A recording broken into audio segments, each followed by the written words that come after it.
Welcome to our channel जय माता दी math solutions. आज हम क्लास 10th का एक्सरसाइज नंबर 8.1 को सॉल्व कर रहे हैं। Exercise number 8.1। तो इसमें क्वेश्चन है कि इन ए ट्रायंगल ए बी सी एक राइट एंगल है। At the B A B 24 centimetre है, बी सी 7 सेंटीमीटर। डिटरमाइन, तो हमें डिटरमाइन क्या करना है, साइन ए और कॉस ए को डिटरमाइन करना है और साइन सी और कॉस सी को डिटरमाइन करना है। तो फर्स्ट ऑफ ऑल आप देखेंगे कि लेंथ तो दिया हुआ है, बेस दिया हुआ है, हमें हाइपोटेनस ज्ञात करना है।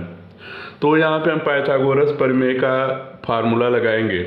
पाइथागोरस का फार्मूला क्या होता है, A C square equal to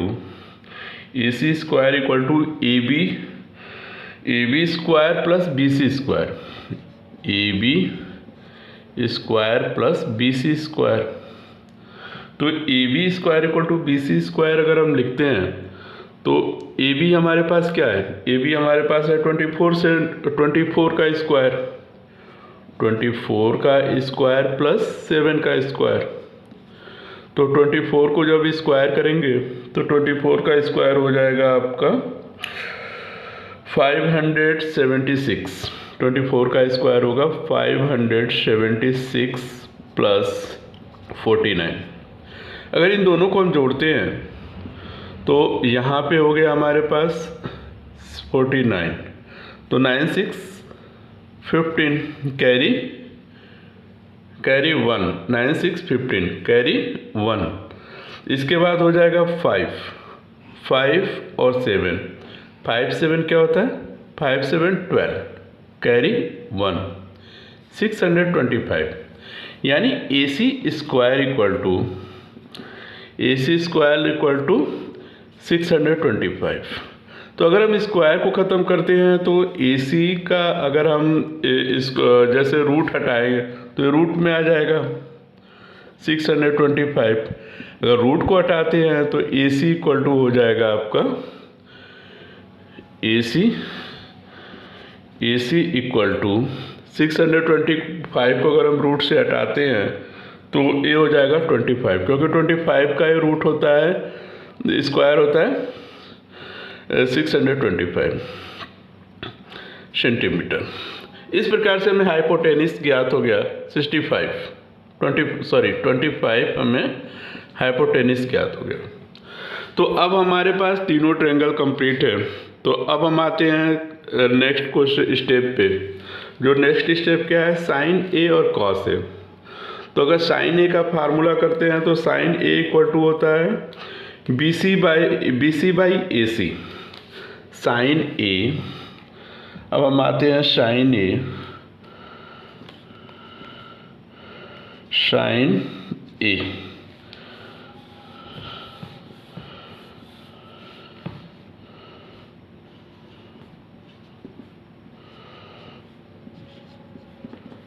A sine A equal to होता है बी सी बाई ए सी, यानी लंब बटे कर्ण, लेंथ बाई हाइपोटेनिस। तो अब लेंथ क्या हमारे पास है, बी सी और हाइपोटेनिस क्या हमारे पास, ए सी। तो बी सी हमारे पास क्या है, तो बी सी हमारे पास है 7।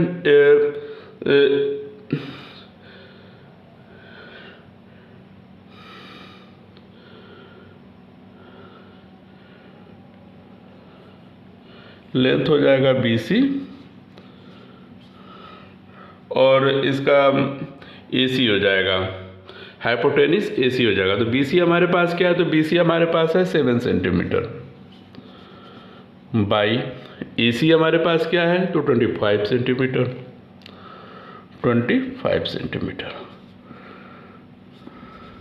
ये हमारा पहले क्वेश्चन का आंसर हो गया।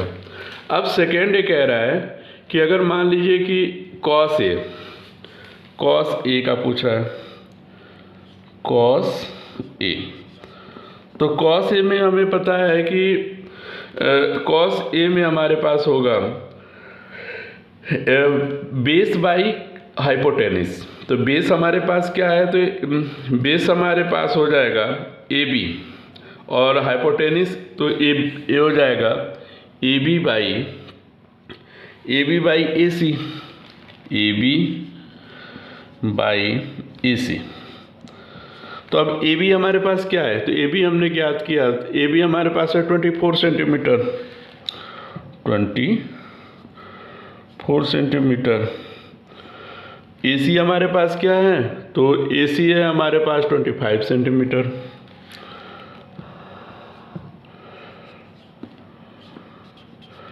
तो इस प्रकार से हमने पहले क्वेश्चन को सॉल्व कर लिया। अब हम आते हैं नेक्स्ट पे। तो नेक्स्ट है हमारे पास पूछ रहा है कि साइन सी और कॉस सी। तो अगर मान लीजिए कि अभी तो हम बी वाले बेस को देखे हैं, अगर हम साइन सी कॉस सी पे आएंगे तो अगर मान लीजिए हम साइन सी और कॉस सी मान लिए, तो अगर हम नेक्स्ट पे आते हैं साइन सी,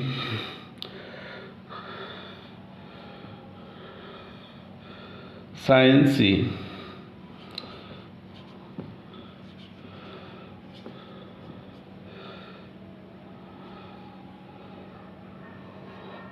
अब साइन सी अगर लेंगे तो साइन सी अब यहाँ पे यानी कि अगर हम साइन सी उल्टा इधर से ले लिए तो साइन सी लेंगे तो हमारा हाइपोटेनिस तो वही रहेगा, ए सी ही रहेगा, लेकिन यहाँ का बेस वो बदल जाएगा, लेंथ हमारा ए बी हो जाएगा, लेंथ तो ए बी बाई ए सी हो जाएगा।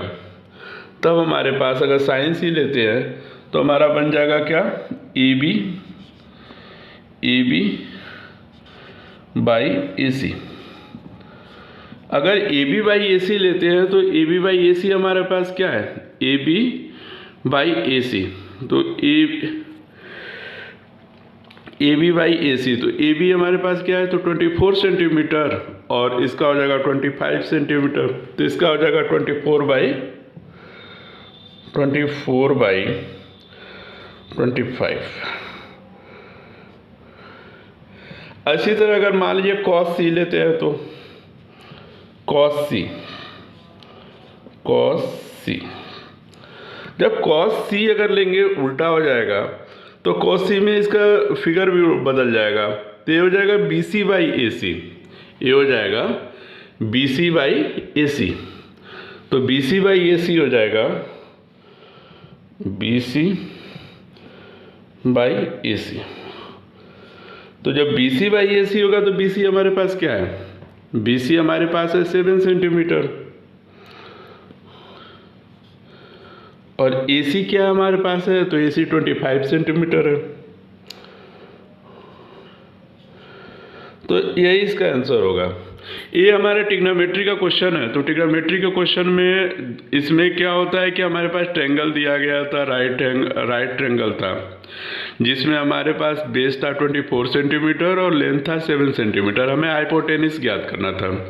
तो हाइपोटेनिस ज्ञात करने के लिए हमने क्या किया, पाइथागोरस के फार्मूला का इस्तेमाल किया। पाइथागोरस का फार्मूला क्या कहता है कि A C square equal to A B square plus B C square. तो ए सी स्क्वायर चूँकि हमें ज्ञात ही करना है, तो हमारे पास ए बी स्क्वायर क्या है, तो 24 का स्क्वायर प्लस 7 का स्क्वायर, तो दोनों का हमने स्क्वायर निकाला, 24 का स्क्वायर निकाला तो 576 हो गया, 7 का स्क्वायर निकाला 49 हो गया, दोनों को जोड़ दिया 625। अब इसका अगर हम इसका रूट को इसका स्क्वायर हटाएंगे तो यहाँ पे रूट हो जाएगा, तो 6 रूट में 625, इस रूट को हटाएंगे तो इसका स्क्वायर बन जाएगा 25। इस प्रकार से हमें हाइपोटेनिस ज्ञात हो गया, 25। और इसके बाद अब हम आते हैं जैसे साइन थीटा इक्वल टू क्या होता है, साइन थीटा इक्वल टू होता है लेंथ बाई हाइपोटेनिस। तो लेंथ हमारे पास क्या है, BC है। अगर B को मानते हैं तो लेंथ हमारे पास क्या है, AC है, और AC BC बाई AC। तो इस प्रकार से AC हमारे क्या है, BC हमारे पास 7 सेंटीमीटर है और AC क्या है 25 सेंटीमीटर है। इसी तरह कॉस पे आते हैं, कॉस थीटा पे। तो कॉस थीटा हमारे पास है, तो कॉस थीटा कहता है कि बेस बाई हाइपोटेनिस। तो बेस हमारे पास क्या है 24 सेंटीमीटर है और हाइपोटेनिस है 25 सेंटीमीटर। इसी प्रकार के अगर मान लीजिए कि हम इसको साइन, अब हम इसको मान लेते हैं नेक्स्ट, इसको हम बेस मान लेते हैं। जब बेस हम साइन सी मानेंगे तो इसका फिगर भी बदल जाएगा। तो इसका फिगर क्या हो जाएगा, ए बी तब ए लेंथ बन जाएगा, तो ए बी बाई हाइपोटेनिस हो जाएगा ए सी। तो इस प्रकार से हो जाएगा 24 सेंटीमीटर बाई 25 सेंटीमीटर। और इसी तरह साइन सी को कॉस सी को लेते हैं, तो कॉस सी में भी इसका फिगर बदल जाएगा। तो कॉस सी में हो जाएगा B C by A C, तो बी सी हो जाएगा 7 सेंटीमीटर और ये हो जाएगा 25 सेंटीमीटर। तो इस प्रकार से ये क्वेश्चन आपका सॉल्व हो गया। Centimetre. I hope you understand how to solve this question. Thank you.